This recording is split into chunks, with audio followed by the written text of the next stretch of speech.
welcome to another episode of the Jimmy Rex Show. I'm here today with Andy McCubbins, a man that I literally have put my life in his hands for. And so this is a special interview for me. Andy's one of the guys that I go undercover with Operation Underground Railroad, or that we have in the past, I guess. And so, Andy, thanks for being here, my man. Thanks for having me. Yeah. So we actually met in Latin America on and off for the first time. And you'd already been with OUR for quite some time by the time I met you, correct? I believe so. I got involved with OUR in June of 2015. Yeah, so you were about 6 months before I ever kind of got involved with them, it sounds like then. Yeah. And tell me a little bit about your background. How did you, because I know you ended up in OUR is the same kind of way I did, is we basically kind of went through some training and the donor program to basically be a part of an op, and then, kind of latched on to what they were doing. But before that, obviously, you had to have some connections, some things that made you an asset for them. I want to kind of dig into that a little bit. Tell us a little bit of kind of your background. The reason why this podcast, again, is basically highlighting exceptional people, and you are one of the most phenomenal people I've ever met, just as a person. And your background is, you're a serial entrepreneur, so you have so many things that you've done. It's hard to pinpoint just one. Your story's going to be a little bit, obviously, scattered because of that. But back it up, let people know a little bit about you. Tell us a little bit about your story and where you kind of came from, how you got to where you're at today. Sure, yeah. So I grew up in Alaska, and I grew up broke. I was the 13th of 14 children. Wow, one mom, one dad? Yeah. Holy cow. Yeah. Nothing else to do in Alaska? No, long winters. And I moved down to Utah after my mission, and I didn't want to fall into the oil industry, gas industry, which all my friends did from high school, right? So I came down for opportunity and did a stint at the University of Utah, and ended up dropping out. And I started understanding that I was more successful leaving college. Back then, they didn't have entrepreneurship programs, right? Yeah, it was your basic. Yeah, so I think I would have stayed. I know I would have stayed if they would have offered that as a program there, but they didn't, unfortunately. So I started. I met my wife and got married, and we started a few different companies, anything from like an in-flight magazine, marketing magazine company. We advertised in Spirit Airlines, which is a small independent airline. Yeah. And we would put advertisements there, and then from there we went to a coffee shop. And so did you always know you wanted to be an entrepreneur? Because, you immediately went towards that route. Yeah. Ever since I was a little kid, I was always, it seemed like hustling in school, right? I'd buy candy from my brother who worked for a company, for a wholesale foods distribution company. So they'd get all the rejected candy that nobody else would buy. So I'd get it from him and go sell it in elementary schools, and come home with more money than I could literally count at the time. And so I always knew that I was going to be an entrepreneur, and then started other businesses in high school. But came down to Utah, and I would take one company and build it and sell it, and then roll the proceeds into starting a new venture. So your first one was this magazine, an airline magazine? Yeah, it was an And did you end up selling that magazine? Yeah, so it was. I didn't own the rights to the magazine. I just owned the rights to the company I was advertising within the magazine. So that was successful enough to where we took that money and started what I was going to do. My vision was to open up several different coffee shops that you see around here. And this is 2004, okay. Maybe. So we What was the name of the coffee shop? The Coffee Teas. Okay. Yeah. The key is to hire pretty baristas, and my wife is one of those pretty baristas that was operating there. But the goal was to grow it, right, franchise it out, and we didn't get to that point. We sold the company before we franchised it out and built multiple locations. So I took the coffee industry is very competitive, and it was an awesome venture, but waking up at 4 a.m. to go replenish milk and your coffee beans, and it's a hard way to make a buck. And how old were you when you were doing the coffee shop? 23. Oh wow, okay. Yeah.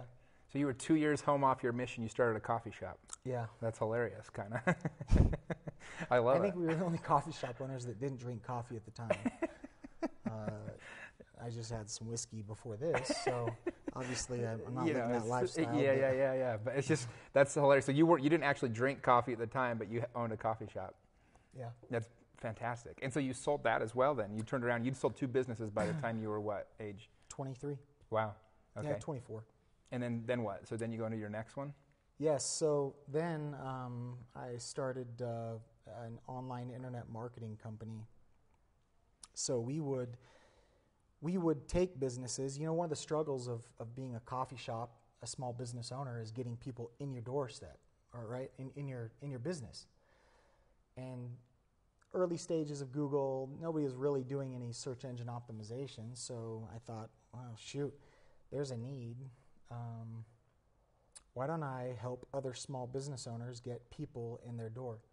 And so I started this internet marketing company to do just that, help small business owners get away from the yellow pages and advertise online with Google, Yahoo, and now it's nobody even thinks twice about, all right, where are we going tonight? We're going to go through an app, or we're going to go restaurant near me on Google. So nobody was doing that 10 years ago, 12 years ago. So that was the company right after the coffee shop company. And how did that end up going? Did you end up selling that one as well? Yes, I did. Yeah, I ran that for several years actually, and that was sold about 4 years ago. Oh. My goal with every company is to build it and get it as independent as possible. So in other words, I don't have to work it day to day. And so fortunately with that, I had some managers that did a fantastic job managing it for me, to where I didn't have to go in day to day and manage the 80 employees that I had at the time. Wow. So, at age 24, 25, you were dealing with a company with 80 employees already at that age? Yeah, well, 26, 27. It took me a couple of years to build to that level, but yeah.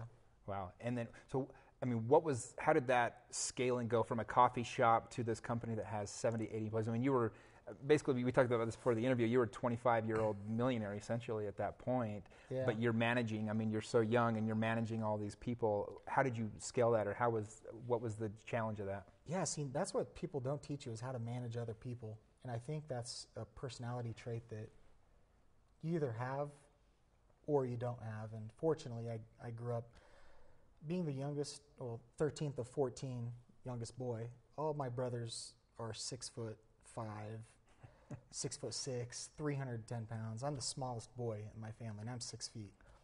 So, I'd have to scrap for food, and you learn to manage. I'm the 6th of 7 kids, and I can only it's the same kind of thing. Exactly. Like if mom and dad brought home groceries, it was like I was just trying to get a yogurt before Doritos everything and Oreos. else. Are you joking me? Yeah. It's a race. No, but you learn survival skills for sure, and you can't learn those survival skills in college. So, so fortunately, I was able to do it. And, one of the biggest failures a company has is in their growth phase. Mm-hmm. So, fortunately, I was smart enough or lucky enough to grow the company as quickly as I could manage it. Okay. And so at what point, because you kind of have this entrepreneurial bug, like, to the extreme where you needed another thing every couple of years. Yes. How soon before you started another company? Get bored. Yeah. So Yeah. That's my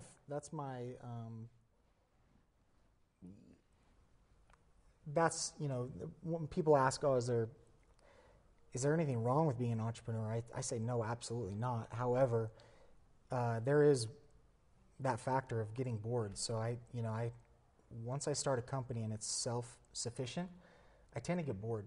Yeah. And I'm really good at starting and growing, but when it's once it's rocking, you need a new challenge. A well-oiled you need a machine, new adventure. I kind of look off over in this direction and see what's next. And so, so it was with that company that and the success of that company that I'd built myself a pretty good cushion to where I could risk starting another 1 or 2 or 3 companies. And so that's what I did. From there, it was selling diet and weight loss supplements online. Is from that to starting an online gym. An online gym. Believe it or not, that's a thing. I know this is January 4th. So everybody's signing up for gym memberships, but no, there's a certain demographic out there that we had identified that doesn't like to go into the gym, the Gold's Gym or the Lifetime or whatever, and they just want to do simple workouts from home. So I took that concept and partnered up with a technical genius, a guy that coder and developer, and so the two of us built this company, and it was called Skinny Camp. Okay. But that was our demographic. We had 35 to 65-year-old females. And how many customers did you have at your max of that company? Peak, we had 25,000 customers. They were all paying $10 a month. So. Wow. Okay. Yeah, so did you sell that company off as well then, or? Yeah. So you know what the funny thing is that company had 0 employees ever, and full-time employees. Sure. And the overhead. So our cost after we got it up and running, our monthly overhead was less than $1,000 a month. Wow. So just a cash machine. Yeah. And so 2 questions. First one I want to ask you is, how did you decide what you were going to do next? You have so many random different companies. How would you make the decision as you have all these ideas? If you're anything like me as an entrepreneur, you get so many ideas come into your head, but how did you decide which ones you were actually going to go after? Sure. It was currently working within a company that I was doing. So for an example, the online marketing company, we were doing online. We would get these requests to do online marketing for all these diet and weight loss supplements. So I got to speaking to one of the guys that was an owner of these companies, and he was saying, yeah, this is how you do it A to Z. This is the profit margin. I said, wow, I can do that. So I got into diet and weight loss, and then our diet and weight loss customers we were signing up at one point 1,500 customers a day in the supplements. Wow, okay. And they said, we kept getting these requests through the customer service portal. And our customer service agents had no idea how to answer these questions, but are there any exercise videos or any other tips you can give me to help me lose weight? So after enough people request an online gym, you kind of think, or an entrepreneur would think, I can build an online gym. There's something so there, and there's a need there. So you just look for opportunity through your own experience, your own customer base, and that brought you your next idea. Yeah, seeing a gap or seeing a way to do something better. And so you've had over a dozen companies now. Have any of them failed? Oh yeah. And so tell us about that. Like, what was your first big failure, and which one you just didn't work out, and what happened there? Yeah. So, I got into the skincare company because the diet and weight loss people also care about their skin, health and beauty. It's a lot of the same demographic, female, 35 to 65, right? And so I had partnered up with an individual that was already in the skin cream business, and he was doing pretty well, and he invited me on to basically fund the project, a new project.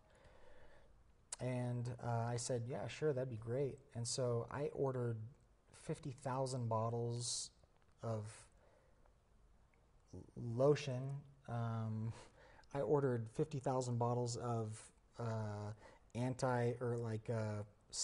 skin wrinkle. Sure, yeah. Anti-aging cream or whatever.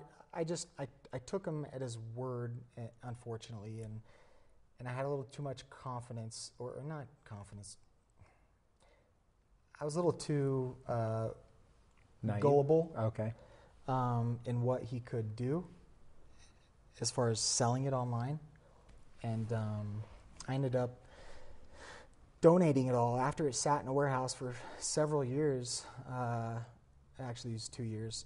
I donated it all just this last year to a women's shelter in Texas. Oh, wow. Very cool. So that was, so you lost, obviously it didn't sell, it was sitting in a warehouse, and so you lost out on that one. Yeah, and that was a pretty big financial hit. Yeah. And so... It was a lesson. For sure. Well, and, you know, what a cool thing at the end that you were able to donate it to a women's shelter at least. Like, you can feel pretty good about how it ended up in the end, you know. Yeah. Yeah. And so, besides that one, I mean, I know that the biggest company that I mean, the one that, because you essentially, I mean, have been financially free since you were about 30 years old. Right. What company really got you to that spot, and how did that come about? Yeah, that was a company that I still currently own, Bronson Medical. I was in the diet and weight loss space. And, you know, I love how these all tie together. You know, no, they do. It's beautiful. I was in that space, and I had done business with this guy, and he said, "Hey, have you ever heard of telemedicine?" And this is 5-6 years ago, when nobody was talking about telemedicine.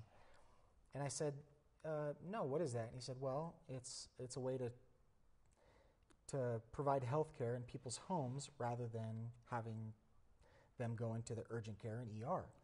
So I started researching it, and sure enough, you know, back then it was 72% of all urgent care and ER visits could have been treated and diagnosed and handled over the phone. So I thought, holy cow, that would fit everybody, you know, whether it's people with no insurance for $39, they'd, you know, monthly subscription, they'd call in and talk to a doctor over the phone versus having to spend 2 hours in an ER or urgent care just because they've got a tickle in their throat, and, you know, their son has been diagnosed with strep throat, their daughter has been diagnosed with strep throat, and they know they've got strep throat, and yet they still have to go in and wait 2-3 hours to speak to a doctor, and it would fit everybody. Businessmen, right? You're in New York and you're from Utah, and you go to New York, you land in your hotel, you wake up and you've got a sore throat. You don't want to have to go find a local urgent care facility. And your doctor can't prescribe you an antibiotic from Utah.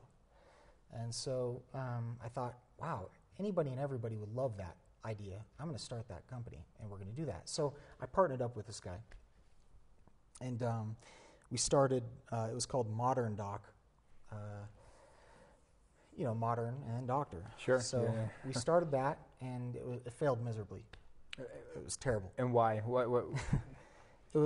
We had everything from a call center to spending a tremendous amount of money in online marketing. So, I mean, were you losing millions? Yes. Wow, okay. Yeah. So it was a concept so new that we'd have to educate the consumer and then go back and resell them on the concept that we had just educated them. So our cost to acquire a new customer or patient for us was too great. And then back then, it was also difficult to hire doctors, right? Doctors are old school. They still use pagers and fax machines. I don't know who else uses They are the only ones that still use pagers, I think. My daughter just got, she was just with her doctor, and she said, "Dad, what is that on the doctor's waist?" I had to do a double take. I was like, "Oh, it's a beeper.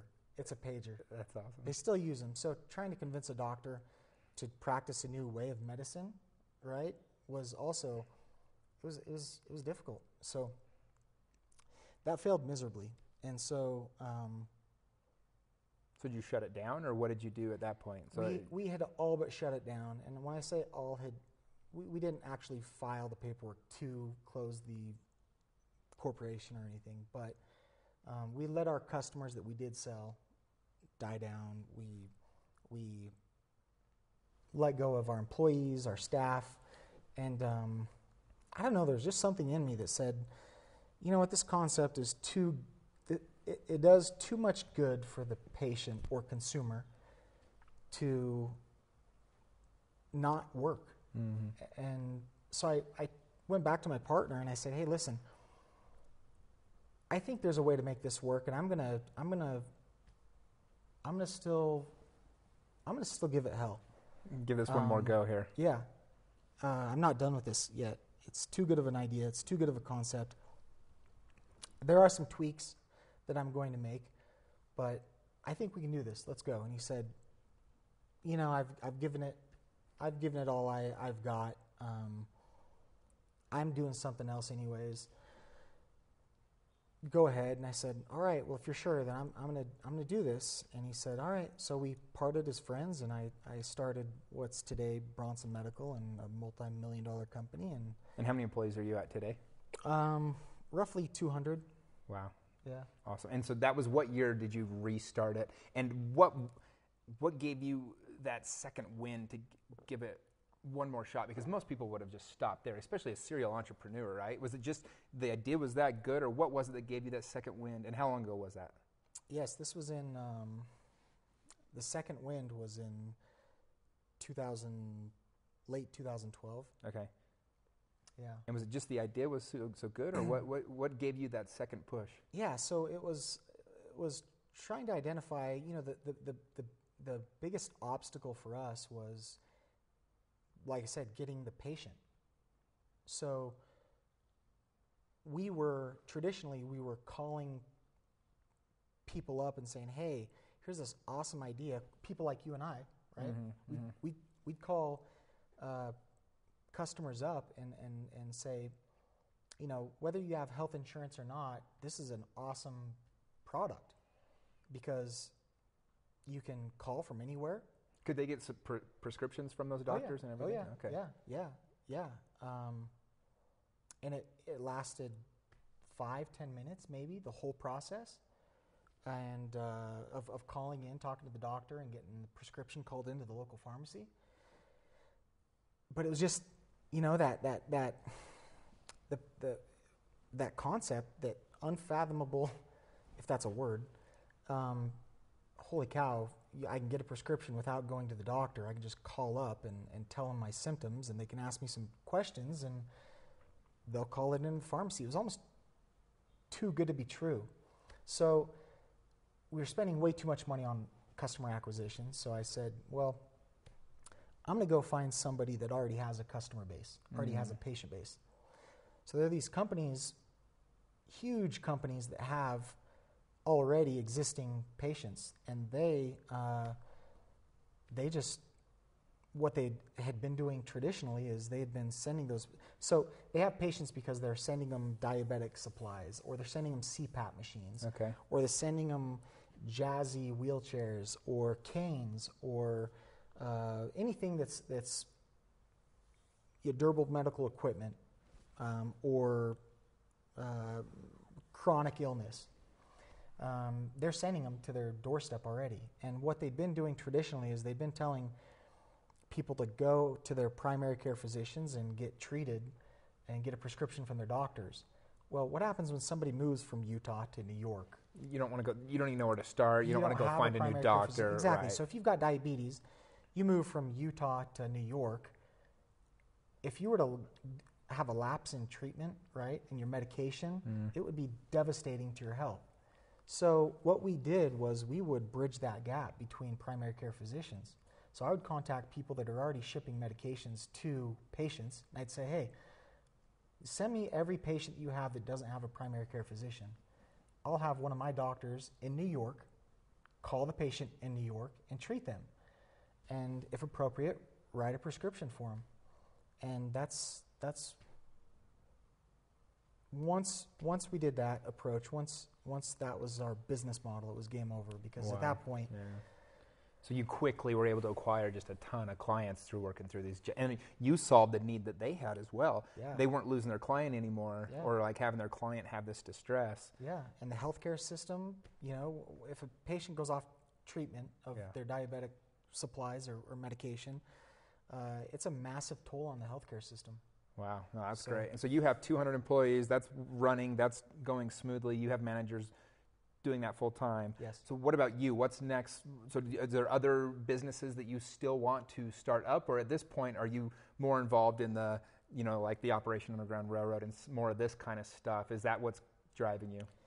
Yes, I'm always looking at different opportunities. I started investing heavily in other businesses 5 or 6 years ago. So since then, I've been fortunate enough to have people come to me and pitch their ideas, and so you can, when you're at that level, you can. It's kind of like a venture capitalist a little bit. Angel investor. Yeah. As a matter of fact, just before this, I was with a company that was pitching me their product, and it's a phenomenal product. But always looking for a different venture. And we've talked about this before, but you were one of the first people that were into Bitcoin here. You started buying in 2011? January 2011, yeah. Almost 2010, you were into Bitcoin. And so tell us a little bit about that, because that's part of that entrepreneur always looking around and keeping your eyes open. I think there's a lesson there. So what happened with that? How'd you get into Bitcoin, and how big did you get into Bitcoin? Yeah, there's opportunity in everything, right? You just have to open your eyes. And I had this guy that he was one of my first employees, and a huge tech guy. Of course. And he ended up doing my IT work. And it was 2010, late 2010, he came to me and said, hey boss, he was my employee at the time, and he said, hey, there's this thing called Bitcoin. Have you ever heard of it? I said, Bit what? And he said, it's this digital or virtual currency, and he lost me.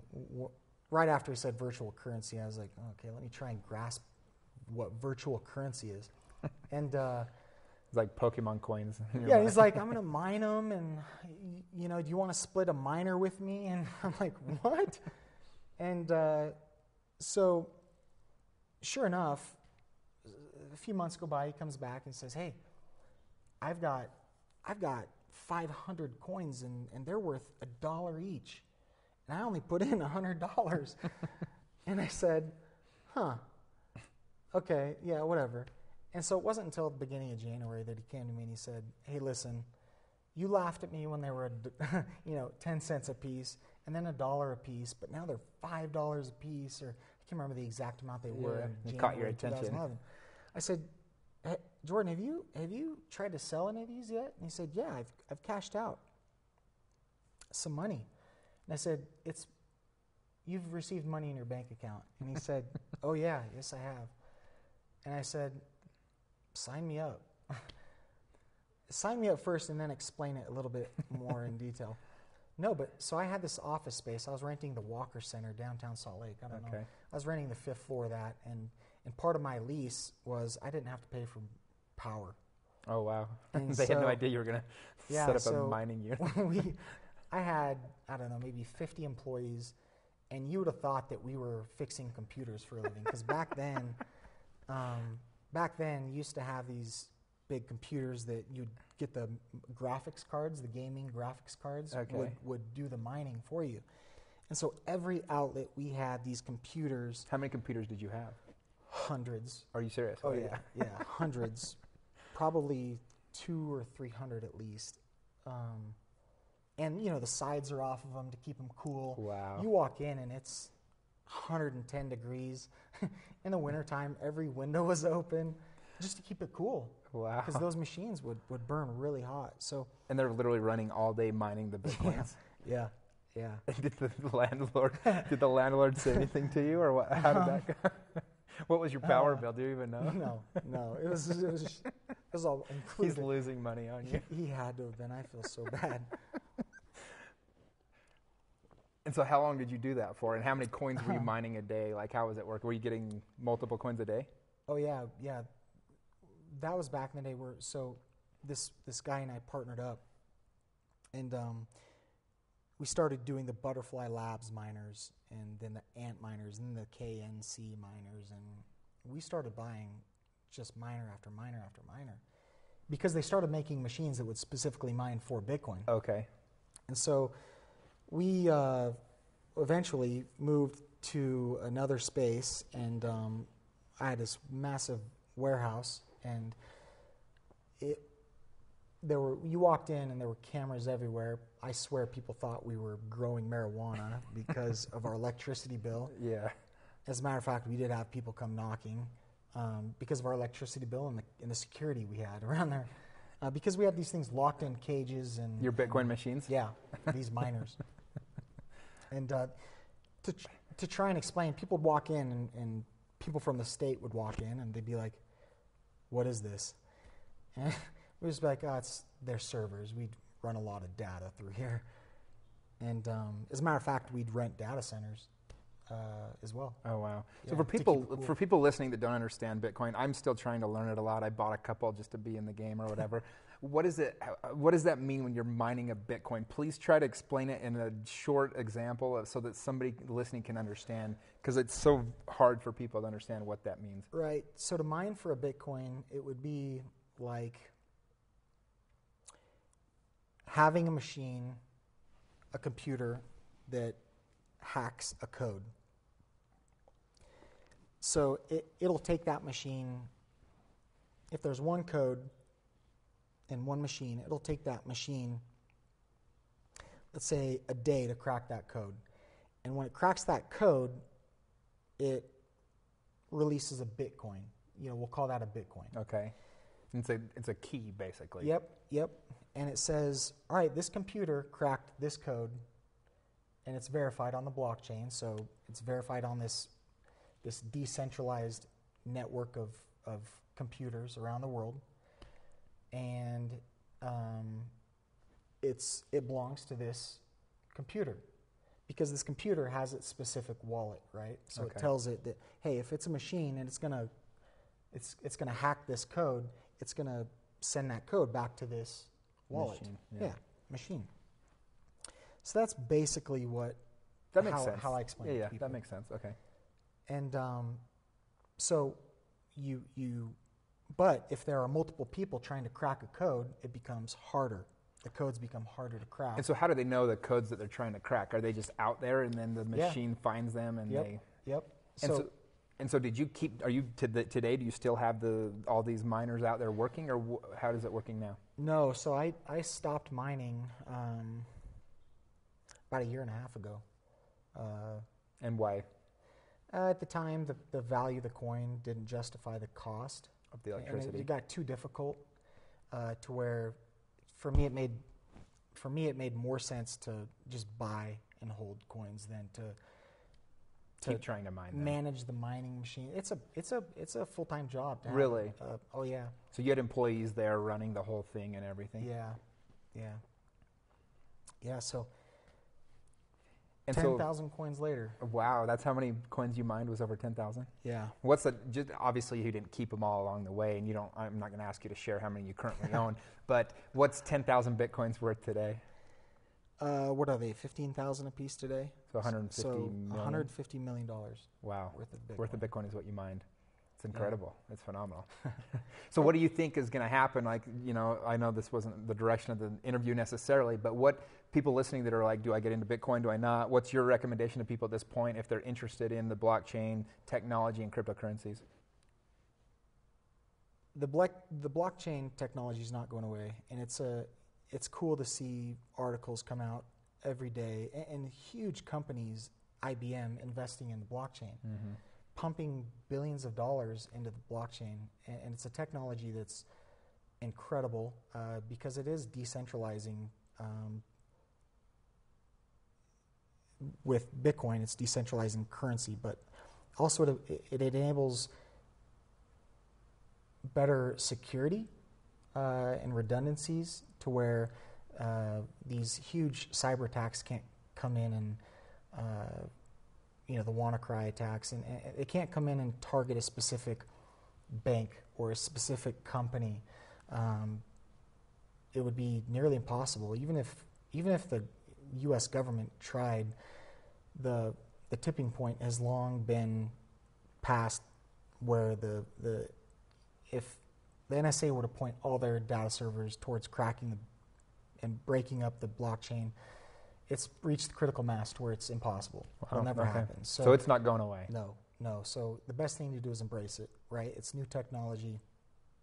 With new technology comes new innovation and new opportunity and digital currency. Similar to how the internet kind of came in. You think it's kind of a similar... Oh yeah. Virtual currency is not going away. And people used to say, well, it's going to crash. Well, it's going to crash. Holy cow, it hit $10. It's going to crash. Holy cow, it hit $20. It's going to crash. Yeah. You better sell everything. Holy cow, it hit $100. And then, $200, $500, $1,000. Everybody's been saying this for years, and people that have been in it long enough sit back and kind of smile, chuckle. It's not going anywhere. It's not going away. So, this isn't binding, obviously, but what's your prediction in 2 years from now? What is the price of a Bitcoin? 6 figures. Really? Oh, yeah. You see it going there? Oh, yeah. So you recommend anybody, if you can, buy 1 or 2 Bitcoins just to be a part of it? What I recommend is, if anybody were to ever ask me, I would say, hey, if you've got money sitting somewhere that you can afford to lose, that is not going to have to go toward rent, mortgage, your bills, that you could comfortably lose tomorrow and not even... It won't change your life. Yeah, absolutely. Then definitely invest in digital currency or virtual currencies, yeah. Cool. Yeah. I love it. Well, dude, it's so fun to listen to your story. I could talk to you all day. You've got so many businesses that go and everything else, and we didn't even get into the OUR stuff too much. But last thing I want to cover before I end this interview, there is a movie that's being made. You're one of the lead investors in that movie about OUR and Tim's story, right? And yes. How did you get involved with that, and what is going on there? Yeah, so we just, from what I understand, we just signed our lead actor, and I don't want to say anything I know, but yeah. But we just signed our lead actor, and we just got a... He's a household name. Yeah, we just got a production budget. So it's really exciting to be part of, and it's fun. It's all for a great cause, right? Bringing awareness to this despicable plague of our generation, basically. Yeah. Well, yeah, no, dude, I've been undercover with you enough time. I mean, we've probably been on 6 or 7 ops together. I think almost every op we've gone together. Yeah. I've been on 9. I think you've been on probably all of them together, actually, then. Yeah, probably. And it's a pleasure, man. I see how much you care and how much you give to the op, both financially and just emotionally investing. So I think that's what, made me want to share your story. You're just, it's awesome, dude. And it's a pleasure to have got to know you this last couple of years. It's a true benefit of giving back is you get to meet people like you, right? If I never got involved with Operation Underground Railroad, I don't meet somebody like you. I don't get to piggyback on some of the stuff that you've taught me. I mean, you got me into the coins. I've already more than doubled my money as of now. And then, who knows where it goes? But I get educated from these people that have gone before me, and it's a true pleasure. And all that came from giving back originally. And so I think there's lessons there to be learned. Yeah, definitely. Life is all about relationships, and you're one of my greatest friends. And when you're doing good, you're introduced to good people, and you're certainly one of the best, for sure. Well, I appreciate you, my man. We'll see you soon. I know we got an op in the works. So. Yes, we do. All right, my man. Thanks, dude. Thank you.